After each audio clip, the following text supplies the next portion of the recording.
Look, maybe I've just seen King Kong too many times, but a movie about wanting to get it on with a fish person? Yeah, I'll buy it.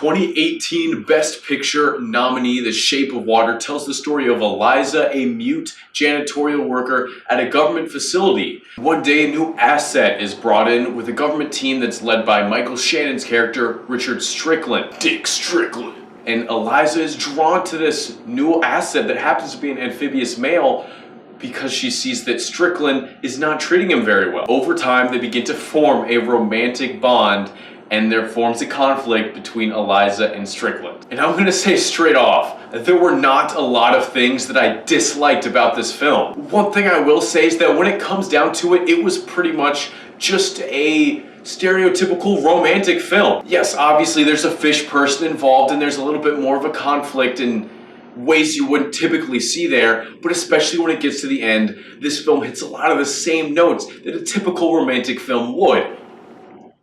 You have a montage between the two romantic leads that shows them slowly building up that chemistry, or not so slowly as the montage shows.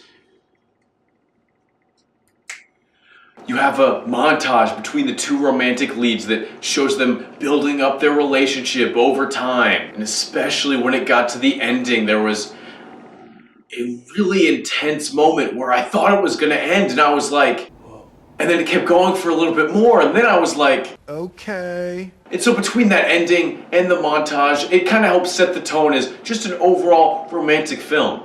But it is directed by Guillermo del Toro, so there are some odd tonal shifts. Now, it wasn't really anything that bothered me because personally I thought it transitioned gradually in between the more romantic moments and then into some of the darker moments. It's not an extremely violent film by any means, but when it is violent, it can get very graphic. There are scenes where characters are gushing blood as they lose fingers. There's one point where one of the characters literally rips fingers off of his body. But neither of those things bothered me that much because I thought they took enough time in between the violent moments and the romantic moments to let me adjust to where the film was going next. And as far as the romance goes, it's hard for you to go wrong for romance to me as a viewer. But I did think this was an expertly told romance, and it does a lot of things that go above and beyond just an average romantic film. And probably the most obvious thing it does to set itself apart is that it's directed by Guillermo del Toro. He's been racking in the awards for this, taking home the Golden Globes and the PGA for Best Director, and he'll probably win the Oscar too. Coming into this, the only del Toro films I'd seen were the two Hellboy films and Pacific Rim. So content-wise, obviously those were very different than this.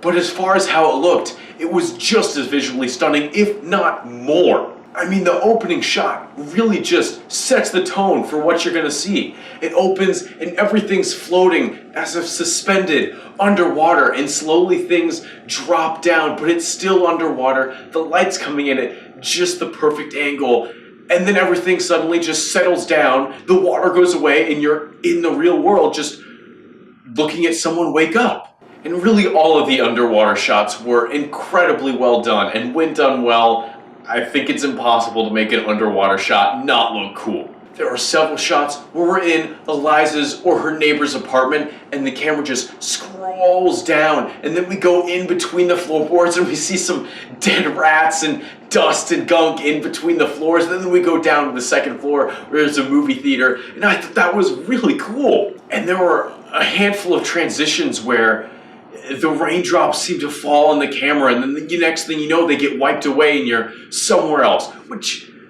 is something that I've probably seen a few times before, but it still was creative and I enjoyed it. And I loved the music as well. Granted, I knew it was nominated for an Oscar coming into it, so I'm hoping that didn't bias me too much toward thinking it was great, but I at least tried to kind of separate that and actually listen for myself. And what I found I did really like about it was that in a lot of the more romantic times of the film, the score used some accordion that, to me, helped give it not just a 50s vibe, but it conjured images to me of sitting on a patio in a mid-height building in France overlooking the Eiffel Tower on a cool summer's day that just gave the music some purity and really conjured that romantic image in mind that absolutely pulled me in. In the non-romantic parts, I didn't notice anything as exceptional, except for there was one scene where there is a conflict in a garage and the power goes out, and then the music cuts out as soon as the lights come back on,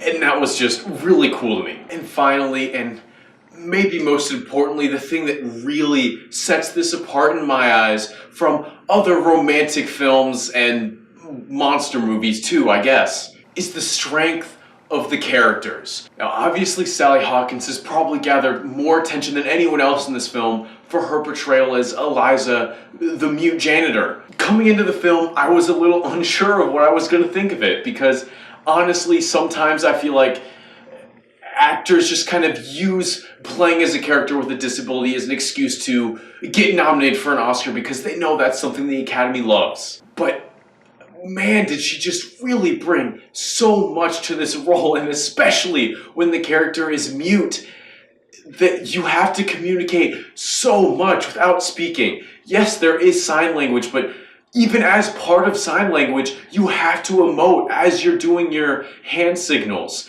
And even outside of that, when she wasn't speaking, she was still communicating so much with how she acted and her facial expressions. And I was completely blown away, and all of my preconceived notions were thrown out the window. But it goes deeper than all of that. You have her neighbor, Giles, played by Richard Jeffries, who could just be the jolly neighbor guy, but he plays it so that there's more depth to him than that. And also, as far as storytelling goes, there's a few scenes with him that don't really relate to the plot overall, and they're really just specific to his character that some people might prefer just, oh, well, why don't we just say that in a monologue to Eliza at some point. But I love that for, not just for Giles, but for other characters as well, there's a few scenes where it's really just them, but we're not told these things. We get to see what makes them do what they do later in the film, or what makes them act why they're acting, because we get to understand it for ourselves rather than just being told it secondhand through spoken word. Michael Shannon is phenomenal, as Michael Shannon almost always is, and he's particularly good at just being an overbearingly evil figure who just consumes the atmosphere in the room. Whenever he's in a scene, everything just feels darker, and a lot of times the lighting probably is darker as well. And that's without even talking about the amphibious man himself. He looks incredible.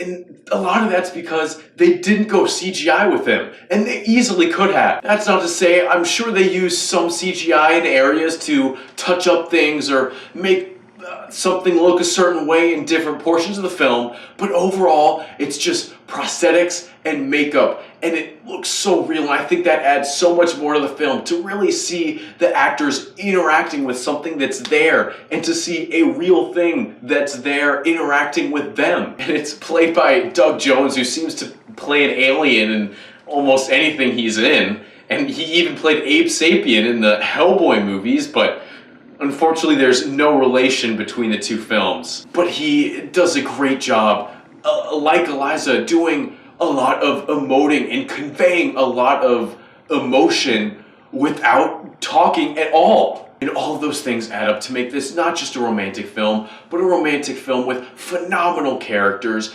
phenomenal visuals, great music, and a really intriguing, if yes, at the end, cheesy, and a little over-the-top plot. And that's why I have to give this film amazing. It completely blew my expectations out of the water as someone who generally doesn't like Oscar films, and I would love to see this win Best Picture this year.